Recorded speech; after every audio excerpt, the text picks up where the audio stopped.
Life as the eldest wasn't easy, especially with Claire as my little sister. From the get-go, she knew how to play her cards right. I guess you could say I was always in the background, just Elizabeth, the responsible one, and there was Claire, always ready to stir up trouble. It was Dad's 40th birthday, and Mom had gone all out with the decorations and made his favorite cake, cherry-topped with thick vanilla frosting. The whole family buzzed with excitement, and relatives were spilling in and out, filling the house with laughter and chatter. I was busy helping Mom in the kitchen, while Claire was probably plotting her next mischief. "Liz, can you take this to the table?" Mom said, handing me a tray of appetizers.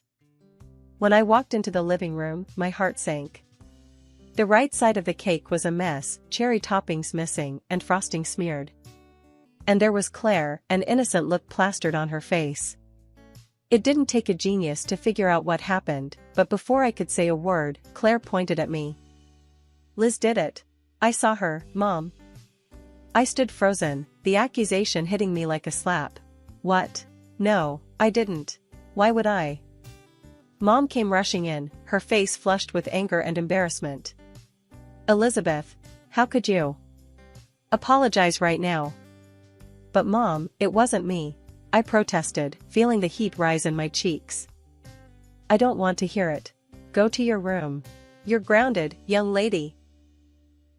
I trudged upstairs, the injustice of it stinging more than any punishment could.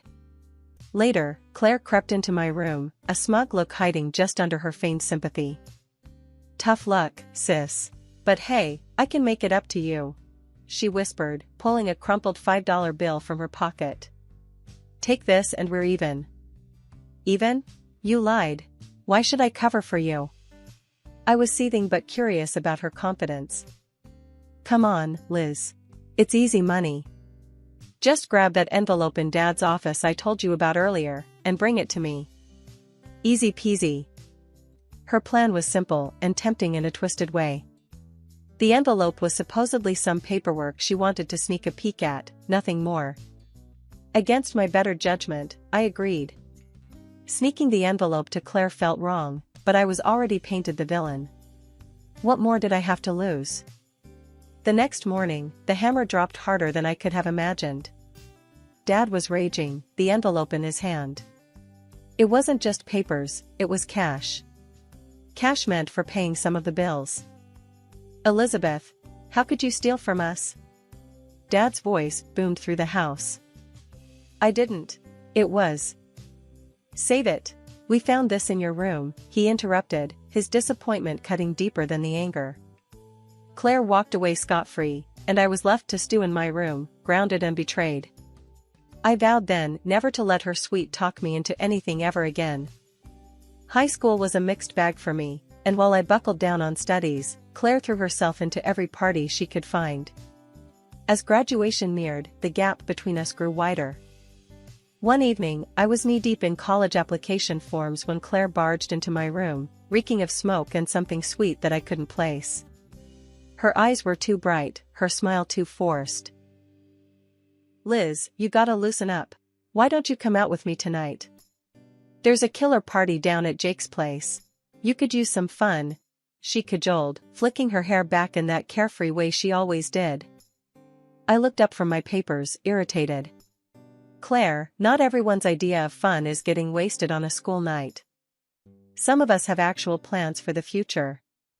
Claire's face hardened, and she leaned in close. "Just watch, Liz. I'll make it big without any stupid degree. I don't need to waste my time like you do." Time passed, and our choices post-high school reflected our heated exchange that night. I got into college, moved to a city with a reputable landscape architecture program, and started carving out a niche for myself. Claire, true to her word, skipped college. Last I heard, she'd taken off to another city with a questionable crowd, chasing who knows what. Mom and Dad tried to bridge the gap between us, urging me to reach out to Claire. "Elizabeth, have you heard from your sister recently?" Mom would ask during our weekly calls, hope tinged with worry in her voice. "No, Mom. Claire hasn't called. Did she reach out to you?" I'd reply, knowing full well she hadn't. She's your only sister, Liz. Maybe you should try talking to her, mend things. Dad would chime in, his voice always a mix of frustration and concern. I sighed, feeling the old weight of being the responsible one. I'll try, Dad, but you know Claire. She does what she wants. While I built my academic and eventual professional credentials, Claire became a nomad of sorts. Her life a series of adventures and misadventures relayed through rare, cryptic social media updates that did more to mystify than inform. Then came the inheritance from Grandma, a blessing that felt like a lifeline. I poured that money into starting my own business, a landscape design firm. It was a dream come true, turning soil and seeds into serene escapes. Meanwhile, Claire's sporadic texts showed pictures from beaches and bars, her wild, carefree existence a stark contrast to my structured days. My landscaping business was blooming, and I was deep in the green, literally and figuratively. With every shrub I planted and every garden I designed, I felt more anchored, more at home in my world. One busy Tuesday, as I was hauling bags of mulch across the nursery, I first met Michael. He came in wearing a plain white tee and jeans, a resume in hand, looking every bit out of place among the flora. "Hi, are you Elizabeth? I'm Michael. Hear about the job?" His voice was clear, his handshake firm. "Yes, that's me. You're a bit early for your interview, but that's all right. Let's talk as we work. You can help me with these bags," I said, motioning towards the pile of mulch. We talked as we worked, his ease with physical labor apparent. He wasn't just some guy, he was someone who knew his way around a garden, his knowledge deep, not just fluff. His simplicity was refreshing. No airs about him, just a genuine love for the earth and what it could yield. By the time we finished setting up the new floral display, I was more than convinced about him. "You're hired, Michael. Can you start tomorrow?" His grin was as wide as the horizon. "Absolutely, wouldn't miss it for the world." Over the next few months, Michael became more than just an assistant. He was a confidant, a co-conspirator in all things green and growing. Our lunch breaks often turned into brainstorming sessions, or just times to laugh over spilled seeds or a particularly stubborn patch of earth. It was during one of these lunch breaks that things shifted. We were sitting on an old wooden bench, sharing a pizza. "You know, Liz, I've been thinking," Michael started, his tone a bit more serious than usual. "Yeah? What about?"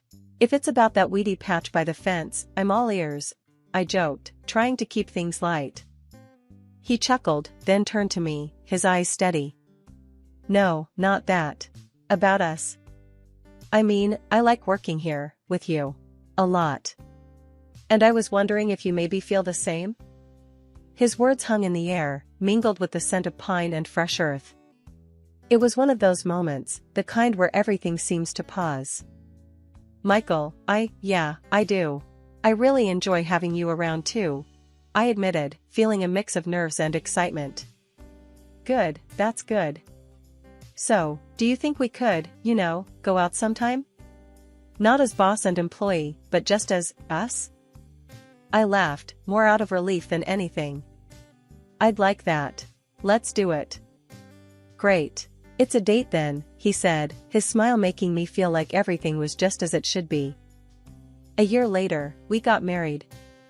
It was a simple ceremony, just close friends and family in a small garden we both loved. Standing there with Michael, exchanging vows beneath the arch of blooming jasmine, I felt a sense of completeness. Just when you think you've got life somewhat figured out, it throws a curveball. Mine came in the form of an unexpected call from my mom. "Liz, guess who's back? Your sister Claire. She's here and wants to see you," Mom said, her voice a mix of excitement and nervousness. "We're having dinner tonight. You and Michael should come." That evening, Michael and I drove to my parents' house. The familiar landscape rolled by, but my stomach twisted with every mile closer to what felt like stepping back in time. Walking up to the door, Michael squeezed my hand. "You okay?" "Not really. But let's get this over with," I muttered, trying to plaster on a smile as we rang the bell. The door swung open, and there was Claire, as radiant and charming as ever, a stark contrast to the knot of anxiety I felt inside. Liz, look at you, all successful and married," Claire exclaimed, pulling me into a hug that felt more for show than out of affection. "And you must be Michael. I've heard so much about you." Dinner was a lavish affair. Mom had pulled out all the stops, and Dad was unusually quiet, watching the interactions with a hopeful eye. Claire was in full charm mode, laughing a little too loudly at Michael's jokes and keeping the conversation dangerously close to the topic of my business. "So, Liz, how's the business going? Must be good, huh? Working with all those fancy clients and big projects," Claire said, a gleam in her eye that I didn't trust. "It's going all right, lots of hard work as usual," I replied, playing down the details. "Oh come on, don't be modest. Mom told me you landed some big contracts. That's amazing. You must be making a killing," she pushed, her curiosity poorly veiled. I shrugged, trying to steer the conversation away. "It pays the bills. So, what have you been up to, Claire?" "It's been years. Oh, this and that. Travel, fun, living life, you know how it is," she said vaguely, waving her hand dismissively. Dad chimed in, possibly trying to smooth things over. "Claire's thinking of settling down here, starting fresh. It's a good thing, having both my girls in the same town." I forced a smile, catching Michael's wary glance from across the table. The evening dragged on, with Claire's questions about my business becoming more pointed and persistent. I felt like I was being interviewed rather than catching up with family. As we said our goodbyes, Claire pulled me aside. "Really, Liz, if you ever need a hand or want to talk shop, just give me a call. Family should stick together, right?" Her words, meant to comfort, felt more like a warning. As Michael and I drove home, the silence in the car was heavy. "Heads up, Liz. I don't trust her. There's something off about how she was digging into the business details," Michael finally said, breaking the silence. "I know," I sighed, leaning back in my seat. "Something's not right. But we'll figure it out. We always do." The day I won the City Park tender was supposed to be the best day of my career. It was a massive project, one that promised not just financial rewards but a real stamp on the map for my business. I was buzzing with excitement when I called Michael. "Hey, babe, guess what? We won. We actually won the tender." I almost shouted into the phone, unable to keep the thrill out of my voice. "That's incredible, Liz. I knew you'd nail it. We need to celebrate. How about that concert tonight, and maybe a drink after?" Michael's voice matched my excitement. The concert was everything we needed. The band was one of our favorites, a perfect backdrop to our celebratory mood.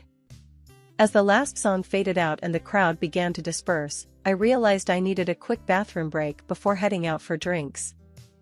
"I'll just run to the ladies' room. Meet you right here?"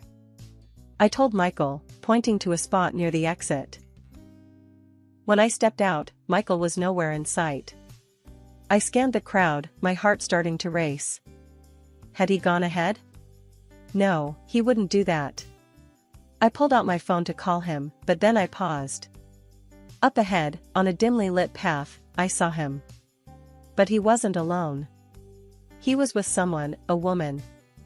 My pace quickened as I moved closer, trying to see who it was. Then, as they stepped into a patch of moonlight, my heart sank. It was Claire. What the hell? I ducked behind a tree, my mind racing. This couldn't be right. Not Claire. Not Michael.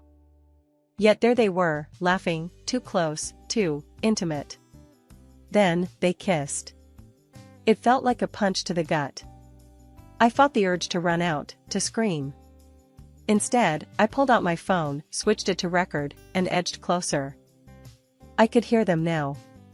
Claire's voice, silky and mocking. So, the big contract finally came through. She's a bloody fool, isn't she? Thinking this was all her big break. Michael's reply was a low chuckle. Totally in the dark. Once the money's in her account, we can make our move. It'll be easy to transfer it out before she even notices. Mexico, here we come. Poor Liz, always so trusting. Just like when we were kids, huh? Claire was almost purring. They parted with another kiss, and Claire sauntered off, while Michael checked his phone. Panic flickered across his face when he saw the time. He turned and started back towards the concert venue, right towards where I was supposed to be waiting. I slipped the phone into my pocket and stepped out from behind the tree, my heart hammering. As I walked towards the exit, I spotted him looking around, a fake frown of concern on his face. "Liz, there you are. I was getting worried," he said, reaching out to me. I looked up at him, keeping my face as neutral as possible. "Sorry, got a bit turned around. Let's go have that drink, shall we?" The walk to the bar was a blur. My mind was racing, piecing together months, no, years of lies. The tender, the late nights, the sudden trips Michael, it all made sense now. We sat at the bar, and Michael toasted to our success. To us, Liz. To our future. I forced a smile, my hand tight around the phone in my pocket. To us, I echoed, my voice steady despite the storm raging inside. The morning after the concert, I was up early, troubled thoughts robbing me of sleep.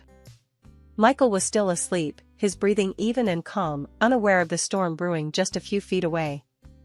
I slipped out of bed and headed to my home office. First, I logged into my company's bank account. What I found made my stomach turn. There were dozens of small transactions, siphoning off amounts just under the threshold that would trigger a notification. Then, I checked my personal account. The same pattern. Money, my money, leaking away like water through cracks. Michael had access to both accounts, he was the only other person who could have done this.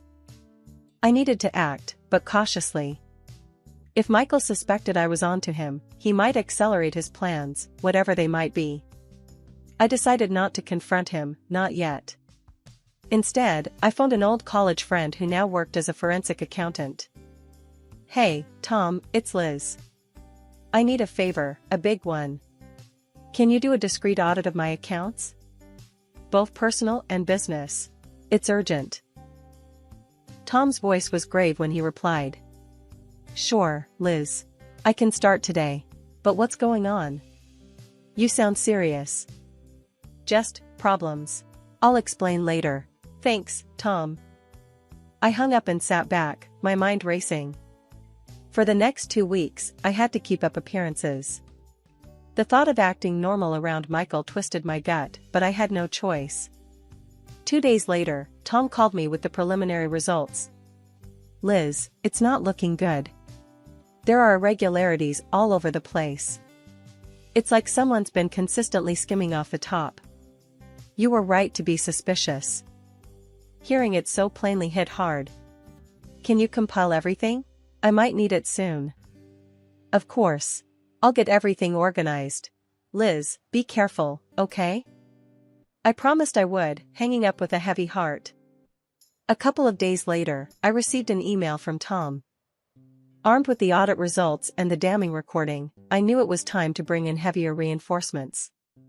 My hands were shaking as I dialed Mark, a classmate from high school who had since become a cop. "Mark, it's Liz. Elizabeth Miller. I need help, and it's pretty serious." There was a pause on the line before he responded, his voice cautious but concerned. "Liz? What's going on? Are you okay?" I took a deep breath, steadying my nerves. "No, not really. I've uncovered something. It's a long story, but it involves fraud, my husband, and my sister. We agreed to meet at a quiet cafe away from prying eyes." I felt like a character in a bad crime drama as I laid out the documents and played the recording for him. Mark listened, his expression growing darker by the minute. "This is serious, Liz. Based on what you've shown me, and this recording, it's solid evidence. But catching them in the act would make it airtight. It could ensure they don't just wiggle out on a technicality." I nodded, the reality of the situation settling in. "What do you suggest?" "Keep things normal. Act like you don't suspect a thing. We need to catch them transferring the money or making a move against you. The next few days were a masterclass in acting. I smiled and nodded, played the doting wife, and the oblivious sister. I saw the looks Michael and Claire exchanged, loaded with secrets and plans. A week later, the payment for the city park project hit my company's account. It was a large sum, the largest I'd ever handled. I called Mark right away. "It's in. The money's in the account. They're going to make their move soon," I said, trying to keep my voice steady. "Good. From now on, we'll monitor the accounts closely. If they make a move, we'll be ready." I watched Michael that evening, observed him fiddling with his phone, probably checking the account, plotting his next steps. Later, in bed, I lay awake, staring at the ceiling, listening to Michael's breathing. It was almost hard to believe that this man, the man I'd loved and trusted, was plotting against me. Meanwhile, Claire had orchestrated the farewell dinner under the pretense of celebrating a new chapter in her life. As I walked into my parents' house, the atmosphere was buoyant, almost surreal in its cheerfulness. "Liz, you made it." Claire greeted me with her typical flair, a wide grin plastered across her face. "I have some big news. I've met someone wonderful, and we're planning to get married. We're even talking about moving to a resort to live out our dream life." My parents beamed at her, their joy palpable. "Oh, Claire, that's wonderful. Tell us more about him." I sat quietly, forcing a smile as Claire wove a tale about her new, mysterious beau. Her descriptions were vague, deliberately skipping over any details that could link directly back to Michael. Just as Claire was elaborating on her fabricated love story, the front door burst open. Michael stormed in, his face flushed with anger and panic. "Liz, why can't I access any of the accounts? What the hell is going on?" he bellowed, his eyes wild. The room fell silent. My parents looked from Michael to me, confusion written all over their faces. Claire's facade slipped for a moment, revealing a flash of fear. I stood up, my voice calm but icy. "Because, Michael, I know everything. I know about your plans with Claire. About the money, about the lies." I pulled out my phone and hit play. The recording of their conversation under the dim lights of the park filled the room. Claire's scheming words, Michael's complicit laughter, it all echoed off the walls, stark and undeniable. My parents turned pale, their expressions shifting from confusion to horror. Michael and Claire made a move towards the door, a pathetic attempt to escape what was coming. At that moment, the police, led by Mark, entered the house. "Michael Turner, Claire Miller, you are under arrest for attempted fraud. You have the right to remain silent.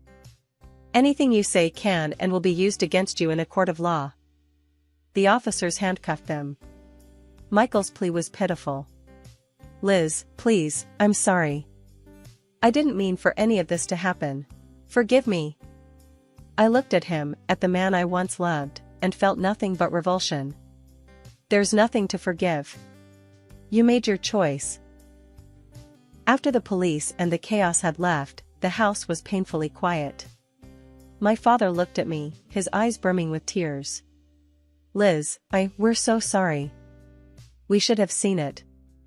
All those years, blaming you." "It's okay, Dad. It's over now," I said, though I knew the healing would take much longer than just tonight. The courtroom was cold, sterile. My heart was pounding as I sat there, waiting for the final verdict on Michael and Claire. I wasn't alone, my parents were there, it seemed they aged years in these past weeks. As the judge entered, everyone rose, the tension in the room thick enough to cut. We all sat down as he began to speak, his voice echoing slightly in the large room. "The court hereby sentences both defendants to 5 years in state prison, with eligibility for parole after 3 years, based on behavior and restitution payments." The judge's words were like a physical relief, a burden lifting that I hadn't fully acknowledged I was carrying. The drive home was quiet, each of us lost in our thoughts. When we arrived, the sight of the garden, lush and vibrant, was a stark contrast to the morning's events. I took a deep breath, the familiar sense grounding me. "Why don't we have dinner together tonight? At home. Just us?" I suggested, longing for the simplicity of a family meal. That sounds perfect, honey, Mom said, relief in her voice. As they went inside, I lingered in the garden, my sanctuary. I touched the leaves, the petals, reminding myself of the growth and life that continued, relentless and beautiful despite the harshness of the world.